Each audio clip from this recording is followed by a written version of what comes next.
Hi, I'd like to take a few minutes of your time to talk about what I've learned about happiness and how you can cultivate it in your workplace.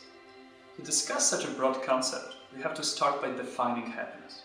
For this presentation, we assume that happiness is a positive feeling that we experience when something good happens in our lives, or when we achieve something that makes us feel better. With this definition, happiness can be characterized by the atavistic chemistry occurring in our brains. Our brains reward us for surviving and for doing things that will benefit us in the future. Many of us long for happiness. It's a fair goal, but when pursuing it, it's good to remember about the baseline of happiness. It's a certain level of happiness that we can naturally return to over time. Positive events tend to elevate our baseline of happiness, while negative ones reduce it.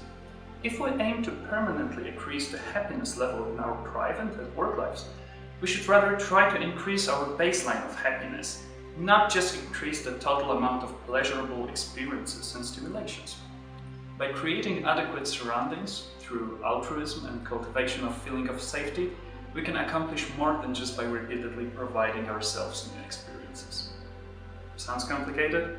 Don't worry. To make things easier to understand and pinpoint how we can influence our happiness in the workplace, we're going to do what our brain does, break happiness into parts. I would like to say a few words about 4 chemicals that makes us feel happy. Learning about how and why they are released in our brain can allow you to recognize them and search for them in other areas of life. Those chemicals are endorphins, dopamine, serotonin, and oxytocin. You can't talk about happiness hormones and omit cortisol, stress hormone. But first things first. Endorphins. Endorphins are hormones responsible for elevated mood, decreasing physical pain, and reducing tiredness. Do you remember when you were laughing so hard that your stomach and your cheeks start to hurt?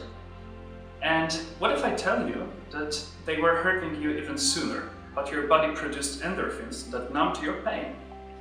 Laughter is one of the best ways to produce endorphins. That's one of the reasons why the good atmosphere in the team is so important. An occasional joke can make everyone's mood better and reduce their tension, also in the biological sense. Dopamine. Dopamine is a substance with which our brains awards us for accomplishing a goal and increasing our chances of survival. It's the most common substance in the office environment.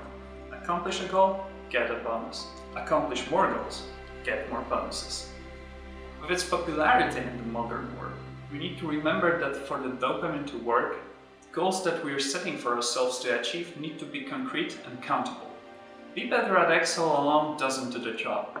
Much better and much more specific is, for example, learn 30 new formulas and with their help create a new estimation sheet.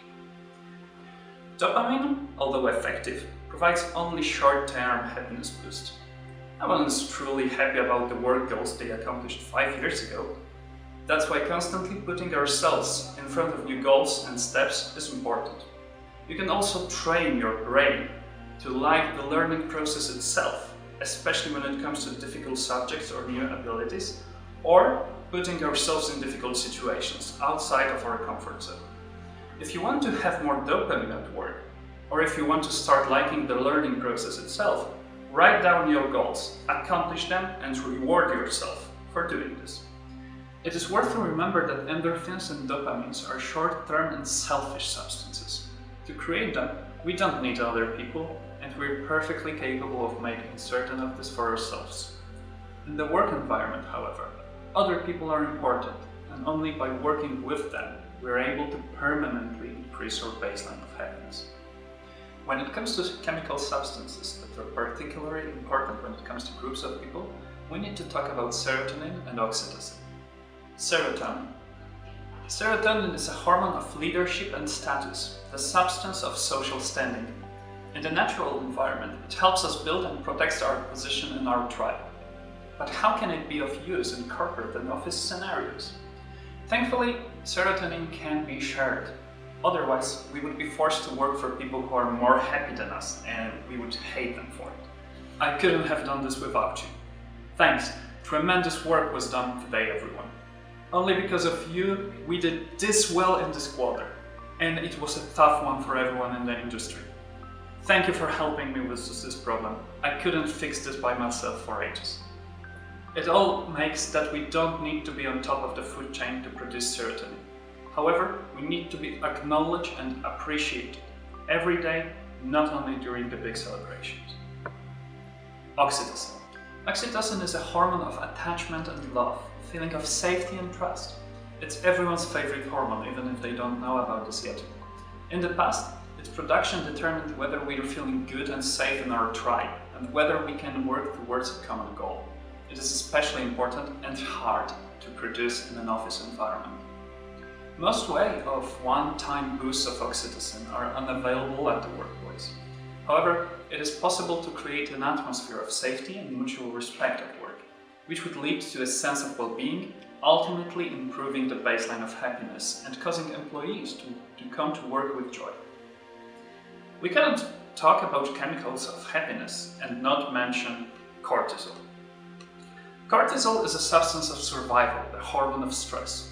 In nature, it activates when our life or position is in danger. It blocks the operation of less important life functions while focusing on the production of cortisol and surviving this particular situation. When the increased level of cortisol occurs, our happiness level decreases, our hair and nails stop growing, and our adrenaline level rises. Cortisol was never designed to stay in our system for a long time. In nature, its role is to help us in dangerous situations.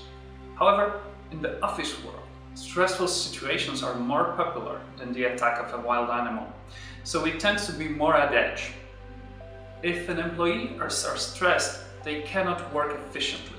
Simple biology dictates that they will focus on saving their jobs rather than on being efficient. There are different ways of decreasing the level of cortisol: deep breathing or moment of meditation. But most of all, we should all take care of our work environment, creating a space where we might feel safe, so cortisol could escape our organism. Now, when the most important substances and good practices for our happiness in the workplace were introduced, I want to give some specific examples about how to increase the level of happiness in the workplace, both for us and for our teams and employees. You will be able to see them on the screen right now. Have a look and come back at them whenever you'd like.